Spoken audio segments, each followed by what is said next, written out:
This is the first question of the 2026 AP Physics C Mechanics exam. Question 1, we have a box of mass m sliding to the right on a horizontal surface, and a cube is also mass m is inside the box. And the cube is against the right wall of the box, shown in figure 1, and the coefficients of static and kinetic friction are mu sub s and mu sub k, where, like usual, the coefficient of static friction is larger than the coefficient of kinetic friction. And so there's the figure. The speed of the box is decreasing as a result of a resistive force that is exerted on the box, which seems to be that arrow to the left. The resistive force is modeled by F sub r is equal to negative BV, where B is a positive constant and V is the velocity of the box. And friction between the surfaces is negligible. Okay, so consider the motion of the box and the cube for the following times. So we have t equals 0. The box cube system slides to the right with an initial speed v naught. A time between 0 and the critical time where the cube remains in contact with the wall at a constant height, so it's not actually slipping relative to the right surface. And then at the critical time t, the cube will then begin sliding downwards along the wall of the box. Okay, this is an interesting question. So if we drew a force diagram for, I think, the box system, so the box plus the cube, all one, we should have gravitational force down. That's equal to 2 mg, since they're both mass m. A normal force up, also equal to 2 mg. And then we're going to have our resistive force to the left, which is negative BV. And that's going to be our, I'm assuming, going to be our net force, which is going to cause the acceleration. That's going to vary with time, since the velocity is also going to be varying with time. So we'll probably have to solve that differential equation later. And then if we just look at the cube by itself, we're going to have, let me change that. Just a gravitational force down of mg.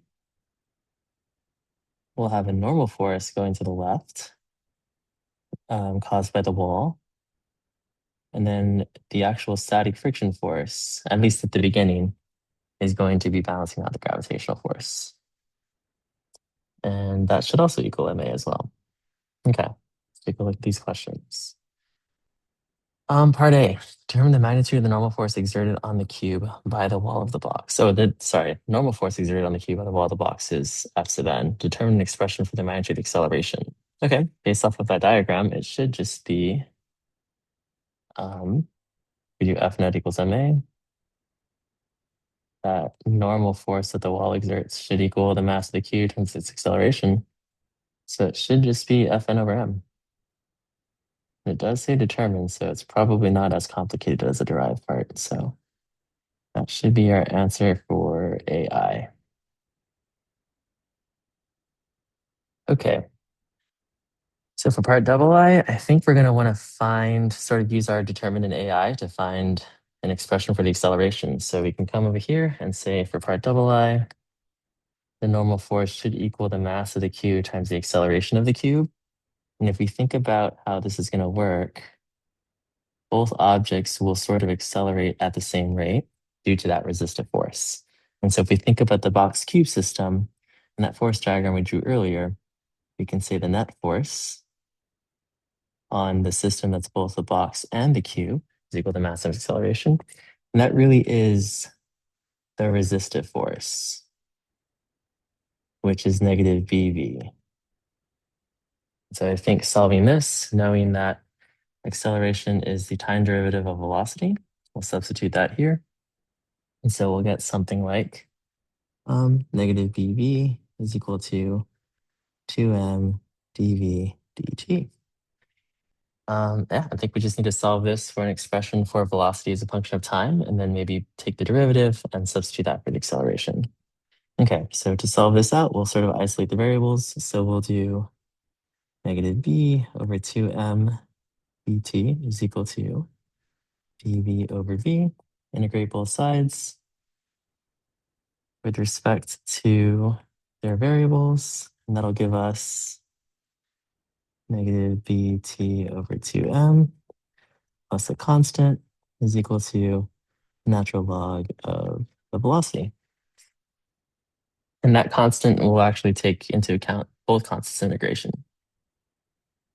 Solving for v here, we'll get something like e to the negative et over 2m plus c is equal to the velocity as a function of time.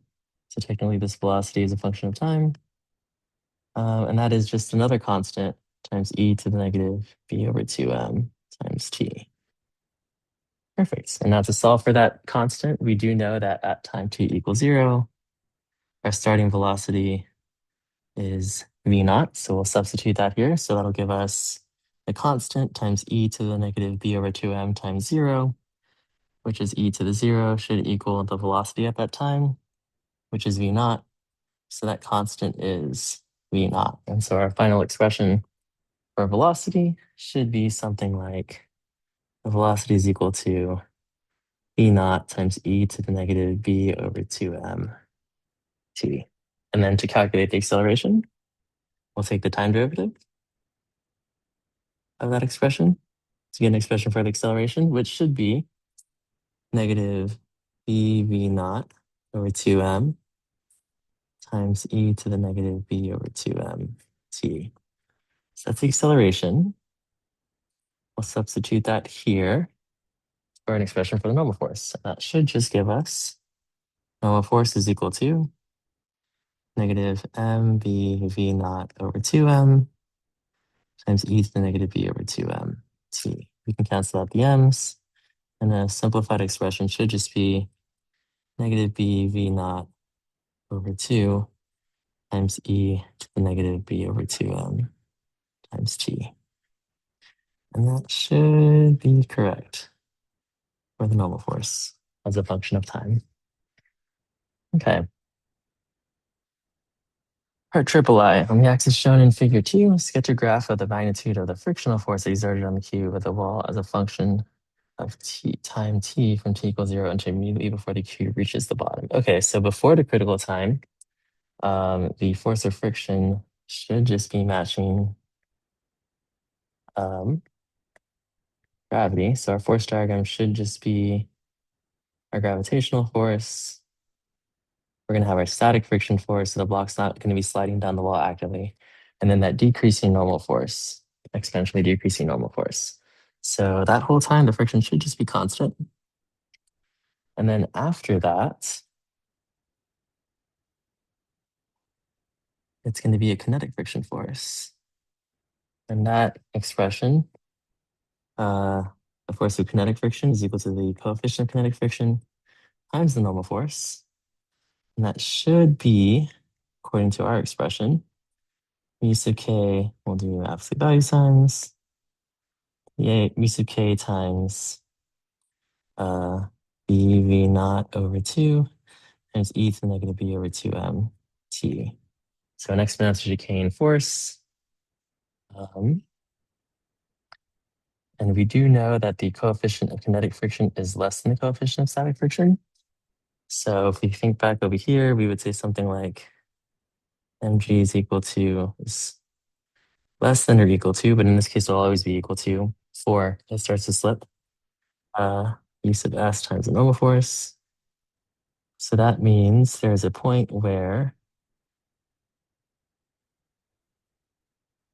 at that time, the normal force is the same value, but the coefficient shifts. So there should be a discontinuity there when we jump to the lower value for the coefficient of kinetic friction. And then that's going to be decreasing with time exponentially. So really, it's this expression that automatically is a little bit smaller than the static friction force that describes that graph. Now, it is a sketch, so I don't think we have to be super critical of what happens at exactly t crit. So if we wanted, we could say maybe this is like an open hole and a closed hole or something like that. But I think the shape itself should be fine. And that should be the general sketch of the graph. All right, now part B, derive an expression for that critical time in terms of mb, mu sub s, v naught, and physical constants as appropriate. Okay, perfect. Okay, so for this, we are going to look at the scenario where the gravitational force is actually exactly equal to the coefficient of static friction times the normal force. So at that moment in time, it should be roughly right around uh, basically the limit as we're approaching the critical time from the left, where the static friction force is approximately equal to the gravitational force. So this will be mg of the cube is equal to the coefficient of static friction times the magnitude of the normal force at that time, which is equal to uh, bv naught over 2 times e to the negative b over 2m times t. Right. So at that point, the static friction threshold is actually barely still matching out the gravitational force. And I think that's pretty much it. We just have to solve for the critical time at this point. So if we could just keep going with this, we'll say 2mg divided by e sub s b v naught is equal to e to the negative b over 2m times the critical time. Take the log of both sides. So we'll get negative b over 2m times that critical time is equal to the natural log of that expression, 2mg divided by mu b v naught, and then just solve for the critical time. So we should just have t critical is equal to negative 2m over b times the natural log of 2mg over mu sub s b v naught. And that should be the final answer. And I think that's everything for question 1.